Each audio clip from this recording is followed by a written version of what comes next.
Thank you very much for inviting me to participate in this vitally important event. I certainly appreciate the opportunity to be with you by video, as the carbon footprint of a return flight to Berlin from where I live is 3.32 metric tons. Canada's per capita emissions of greenhouse gases are among the highest in the world. Museums Facing Extinction, the title of this workshop, are courageous and honest words. We museum people in North America don't talk like this. Instead, the defenders of the status quo tell us to be polite, don't upset people.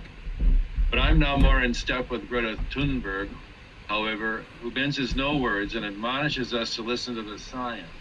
But what is the science telling us? The UN Governmental Panel on Climate Change has warned the world that we have just 11 years left to limit the catastrophic impacts of climate change. To avoid climate change catastrophe, carbon pollution will have to be cut by 45% by 2030 and come down to zero by 2050. What does a climate emergency mean for us if we do not reduce our carbon footprint? In the words of the author Richard Powers, quote, "Life will cook, the seas will rise, the planet's lungs will be ripped out, and the law will let this happen because harm was never imminent enough. Imminent at the speed of people is too late," end quote. Or to quote an article in the New York Times Magazine, "We know that if we don't act to reduce emissions, we risk the collapse of our civilization. We also know that whatever happens will be worse for our children, worse yet for their children, and even worse still for their children's children, whose lives our actions have demonstrated mean nothing to us," end quote. I suggest that alarm is a good thing and panic is better. The habit of insulating ourselves from the truth with daily denial and the absence of any personal sacrifice have so far failed to address our collective future. Speaking of sacrifice, confronting the climate emergency has recently been likened to the Second World War. So consider for a minute what was going on in England in 1944. Privation lay on the land like an odor. British men could buy a new shirt every 20 months. Iron railings and grill work had been scrapped for the war effort. The monthly cheese allowance stood at 2 ounces per citizen.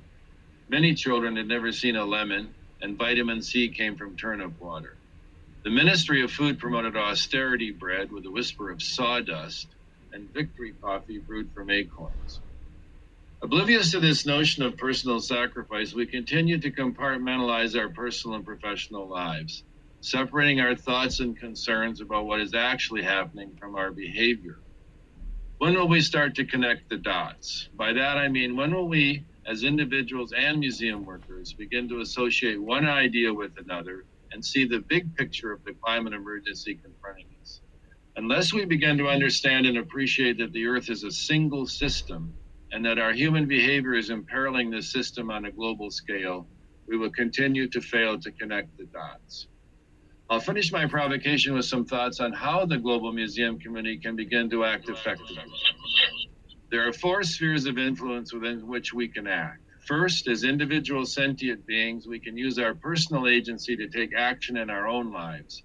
We can reduce our carbon footprint at home, whether it's by avoiding jet travel, reducing our consumption of meat, and consuming less of everything. Every single individual effort helps. Second, as staff members of a museum, we must insist that our leaders do an energy audit and then reduce the museum's carbon footprint accordingly. Museums are some of the biggest energy users on the planet, more so than hospitals. We must also insist on carbon-free conferences.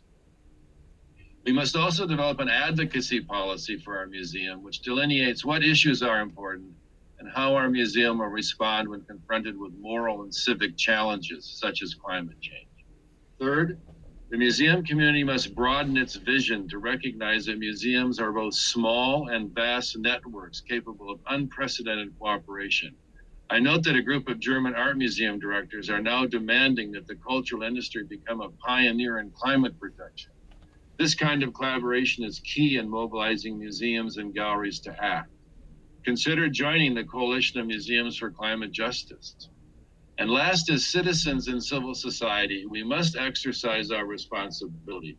We must write letters, lobby, protest, resist, rebel, and above all, insist on the accountability of governments and corporations as they continue to threaten global society with their actions and inactions. In conclusion, the museums need a new story.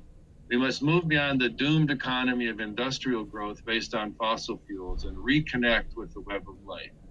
Contrary to what you may be feeling, the climate change crisis is not a catastrophe yet. It's an enormous opportunity, an opportunity for museums to step forward as key intellectual and civic resources.